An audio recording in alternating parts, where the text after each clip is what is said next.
Good evening guys! For today's video, ipapakita ko sa inyo ang aking night routine.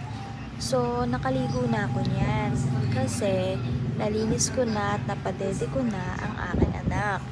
So, time for myself naman. Siyempre, bago tayo mag-ready matulog, mag-lipstick muna tayo. Then, kailangan muna natin pagandahin yung sarili natin. Siyempre, nakasanayan na rin naman yan. Siyempre, kahit may anak ka na, kailangan hindi mo pa rin pabayaan yung sarili mo. So, ayan, magsusuklay muna tayo dyan. Actually, maaga pa yan eh. Pero nakasanayan ko na kasing maligo ng maaga habang toong baby ko ay natutulog. So, take advantage ba?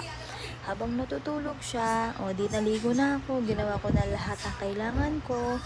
Then, pag nagising siya, tapos na. So, mag-play-play na lang kami. Yan. Suklay-suklay. Suklay-suklay. Suklay-suklay.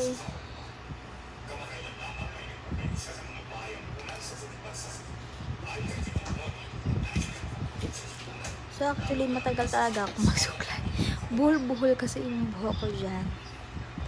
So, ayan. Naayos na. Konting suklay pa. Buhok-buhok pa. Nalalagos na yung buhok ko. Hindi ko alam kung ano pwede kong gamot dyan sa naglalagas ko na buhok. So, okay na. Kapag ready na din. Then, linisin naman natin ang ating bed, pagpagin natin. Kasi sa maghapon, kahit na wala tayong bintana dyan, kailangan pa rin natin pagpagin kasi puro alikabok naman yan. Baka malanghap yan ng ating baby. So, ayan, nalinis na. And then, nawala ako dyan sa video na yan kasi kumuha ako ng dustpan dyan tsaka ng walis eh. Naglinis kasi ako doon sa baba. Nagwalis-walis ako dyan. So, yan lang yung kaganapan ko dyan. Every night na bago kami matulog. So, yan. Waiting lang tayo. Habang wala pa yung aking kagawalis dyan. Ayun.